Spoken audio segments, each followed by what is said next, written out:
sekarang membahas tentang bagaimana sejarah daripada Nabi kita, Nabi besar Muhammad SAW. Kenapa kita ini harus mengenal sosok daripada Nabi Muhammad SAW?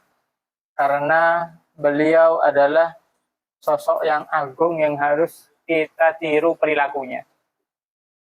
Jadi tidak ada makhluk yang lain yang lebih agung, yang lebih mulia daripada Rasulullah SAW.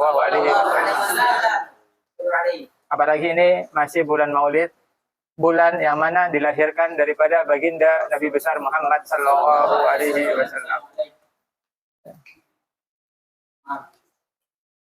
Dikatakan bahwa ya ketika Nabi Muhammad SAW itu lahir, ya, Nabi Muhammad itu lahir pada tanggal berapa? 12. Lahir pada tanggal 12 Rabiul Awal. Jadi ketika Nabi SAW lahir, ya, maka disebutkan apa? Fahtazal arsyu taraba wastibashara wazdadal kursiyyu haibatan wa waqara wamtala'atis samawati anwara wa bajjatil malaikatu tahlila wa tamjida wa istighfara. Jadi ketika Nabi SAW itu lahir, ya, arsy-nya Allah Subhanahu wa taala itu bergoncang. Ya. Kursinya Allah Subhanahu wa taala itu bertambah berwibawa. Ya. Kemudian langit itu menjadi terang benderang. Kenapa? Karena Nabi itu dilahirkan menjelang subuh. Jadi kalau misalkan menjelang subuh itu sekitar jam berapa, guys? Ya, sekitar jam 3:30 sampai jam 4. Subuh kan jam 4 lebih ya. Ya berarti ya sekitar jam 3:30 lah.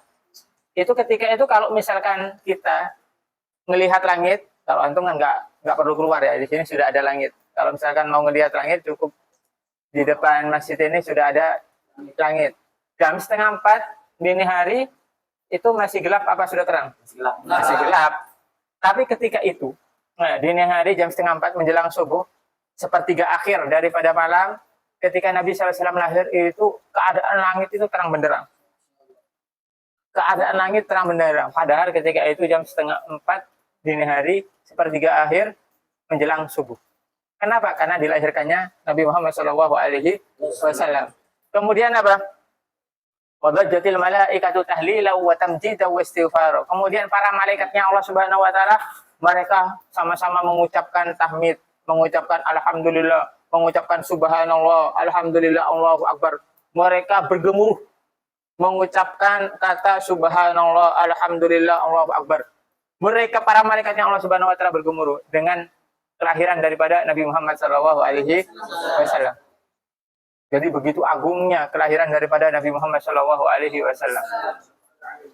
Kemudian, ya, ketika Nabi Muhammad SAW itu lahir, ya, ketika Nabi SAW lahir, ada pembantu, ya, ada pembantunya Abu Lahab. Abu Lahab itu siapa? Pamannya Nabi. Ya, Abu Lahab, ya, itu apa namanya? Namanya Suwaibah. Ya, itu datang ke rumah daripada ibunda Nabi Muhammad SAW. Ya, ibunda Nabi SAW itu siapa namanya? Siti Aisyah atau Siti Aminah? Siti Aminah, ibunda Nabi. Kalau Siti Aisyah itu siapanya Nabi? Istrinya Nabi. Siti Aminah datang ketika pas lahiran. Akhirnya ini apa namanya pembantunya Abu Lahab ini tahu kalau Siti Aminah lahir. Berarti dengan Abu Lahab Nabi Muhammad itu apanya? Paman. Ya, paman. Kemudian datang, ya, Suwaibah ini datang kepada Abu Lahab, masih tahu, wahai Abu Lahab, keponakanmu itu lahir, ponakanmu lahir. Ya, kan ponakan ya.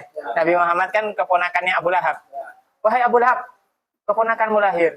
Kemudian Abu Lahab itu apa? Senangnya luar biasa. Akhirnya apa? Ini Suwaibah dibebaskan dari apa namanya budak. Akhirnya dibebaskan, ya sudah. Akhirnya dihadiahkan kepada ibundanya Nabi Muhammad, yaitu Sayyidah Aminah. Akhirnya karena Abu Lahab itu senang dengan kelahiran daripada Nabi Muhammad SAW, maka apa? Maka Allah Subhanahu wa taala yang meringankan siksa daripada Abu Lahab, walaupun Abu Lahab itu sudah divonis masuk ke dalam nerakanya Allah Subhanahu wa taala. Di dalam surat Al-Lahab, bagaimana surat Al-Lahab isinya? Bismillahirrahmanirrahim. Tabbat yada abi lahabin wa tab. Ma aghna anhu maluhu wa ma kasab. Sayasla naran dhata lahab.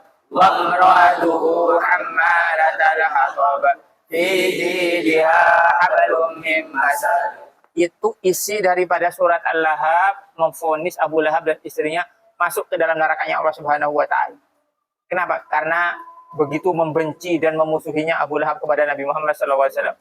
Tapi karena ketika pas lahir, Nabi Muhammad senang satu kali Allah Subhanahu wa taala meringankan azabnya Abu Lahab. Setiap hari Senin diringankan siksa daripada Abu Lahab. Ya.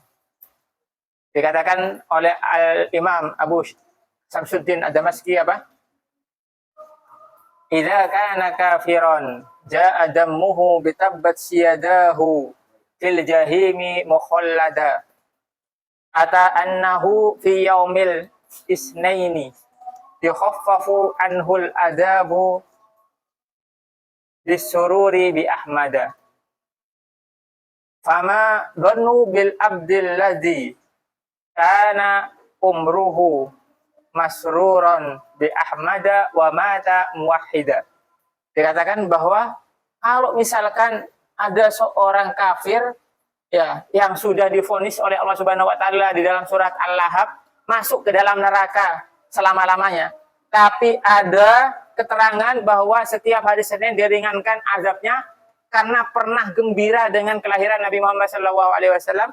Bagaimana perasaan kamu kalau ada orang mukmin yang setiap kelahiran Nabi Muhammad itu senang dan meninggal dalam keadaan mengesahkan Allah Subhanahu wa taala. Orang kafir aja, Abu Lahab aja yang memusuhi Nabi karena senang satu kali dengan kelahiran Nabi Muhammad, diringankan azabnya setiap hari Senin. Nah, bagaimana kalau kita orang mukmin ya, senang dengan kelahiran Nabi, senang dengan maulid Nabi, kemudian meninggal dalam keadaan tauhid, dalam keadaan Islam?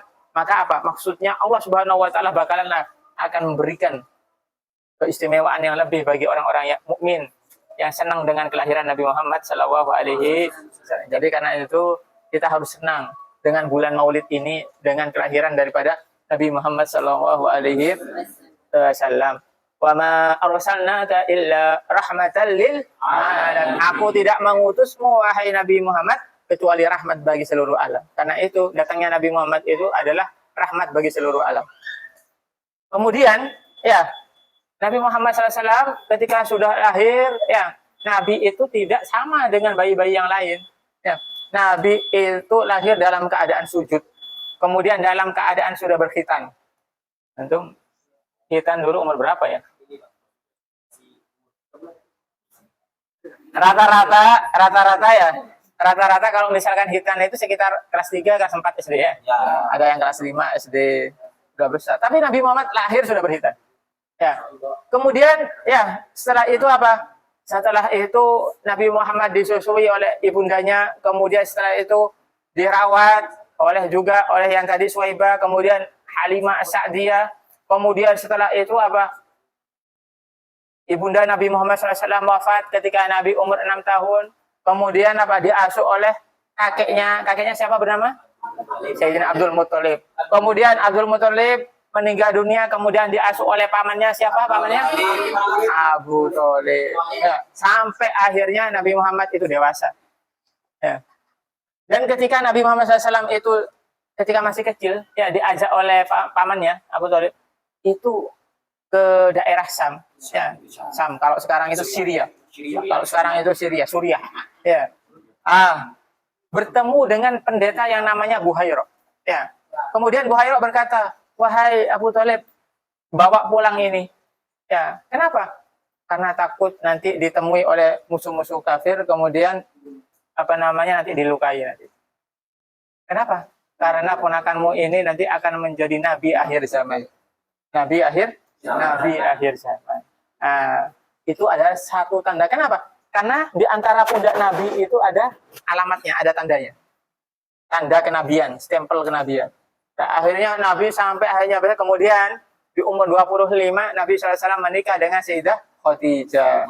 Sampai akhirnya di umur 35 Nabi itu mempersatukan orang-orang Quraisy ketika itu. dengan peletakan batu hajar aswad. Ya, kalau di Mekah itu ada batu hitam itu namanya hajar aswad. Lah, atas kebijakan Nabi SAW akhirnya orang-orang ketika itu berdamai. Yang sebelumnya ingin menguasai itu hajar aswad, akhirnya sama Nabi didamaikan. Ya, sampai akhirnya umur 40 Nabi Muhammad SAW diangkat menjadi Nabi dan Rasul. Nah, akhirnya ketika itulah Nabi dimusuhi oleh para orang-orang Quraisy sampai diancam, dibunuh dan segalanya. Ya, sampai akhirnya Nabi itu lari dari rumahnya sembunyi di dalam goa. Ya, di sini dikatakan ya, lamma suhat Quraisyun tilkal laila wa lam tajid fi baiti Rasul sallallahu alaihi wasallam fa arsalu subbanahum bisuyufi wal ishi tabhasu anir Rasul sallallahu alaihi wasallam fi kulli jihah. Ya. Wa qad ja'alu liman yadihim bihi aw yadulluhum alaihi mi'atan naqatin aw ja'isa. Wa qad wasalu fil basi anhu ila al-ghar bihaitsu law nadhara ahadun fihi la ra'a Rasul sallallahu alaihi wasallam wa sahibahu. Fara'ahum Abu Bakrin fabaka faqala lahu Rasul la tahzan innallaha ma'ana fa'amallahu absara musyrikina wa raja'u khaibin. Jadi orang-orang Quraisy itu mengepung rumah Nabi Muhammad. Ya, mengepung rumah Nabi Muhammad, tapi ketika masuk ternyata Nabi Muhammad nggak ada di situ. Yang ada adalah Sayyidina Ali bin Abi Thalib. Nabi Muhammad bersama Sayyidina Abu Bakar As-Siddiq akhirnya bersembunyi di dalam yang namanya Gua Sur. Lah, ketika di dalam Gua Sur, itu orang-orang Quraisy juga menyusul di atas Gua Sur. Ternyata apa? Ternyata Sayyidina Abu Bakar As-Siddiq itu melihat kaki daripada orang-orang Quraisy. Waduh, ini gimana nih? Sayyidina Abu Bakar As-Siddiq sudah ketakutan. Akhirnya Nabi Muhammad bilang apa? La tahzan innallaha ma'ana. Jangan engkau sedih, sesungguhnya Allah Ta'ala bersama kita. Waktu itu, ya, cicak. Kalau cicak itu pada berbunyi ngasih tahu kalau misalkan Nabi Muhammad dan Sayyidina Abu Bakar ada di dalam gua itu. Wah, ini cicak ini pada ngomong ini berarti ada orang di dalam. Tapi laba-laba ya membuat sarang di mulut gua. Kenapa? Karena ingin melindungi Nabi Muhammad SAW. Wah, ini kalau ada jaring laba-laba di mulut gua, nggak mungkin ada orang yang ada di dalam. Akhirnya selamatlah Nabi Muhammad SAW dan Sayyidina Abu Bakar As-Siddiq. Ya. Apa ini? Fa'amallahu absara musyrikin. Allah Ta'ala membutakan pandangan daripada orang-orang musyrik. Nah, jadi intinya di sini adalah kalau misalkan kita itu yakin kepada Allah Ta'ala, insya Allah ya Allah Ta'ala akan menolong kita, Allah Ta'ala akan melindungi kita. Nah, setelah daripada Gua Sur, akhirnya Nabi SAW ke Madinah Al-Munawwarah yang namanya hijrah dari Mekah ke Madinah. Akhirnya banyak menerima wahyu, akhirnya banyak mengikuti peperangan umat Nabi Muhammad SAW, sahabatnya semakin banyak. Akhirnya ya Nabi SAW di umur 63 tahun, Nabi SAW meninggal dunia. Ya, akhirnya meninggal dunia. Lah, karena itu ya kita sebagai umat daripada Nabi Muhammad SAW harus mengikuti tindak tanduk daripada Nabi Muhammad SAW. Yang pertama apa? Kita sering-sering bersolawat kepada Nabi Muhammad SAW. Salawat ala Muhammad, salawat ala Sayyidina Muhammad, Allahumma sholli ala Muhammad.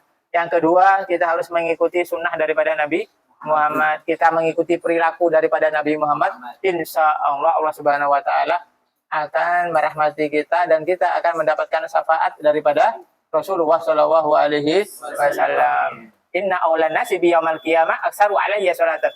Orang yang paling berhak atasku adalah orang yang paling banyak sholawat kepadaku. Karena itu kata Nabi Muhammad, insya Allah kalau kita banyak sholawat, kemudian mengikuti Nabi Muhammad, insya Allah kita akan mendapatkan syafaat daripada Nabi Muhammad SAW. Semoga kelak kita akan mendapatkan syafaat daripada Nabi Muhammad SAW. Amin, amin ya rabbal alamin.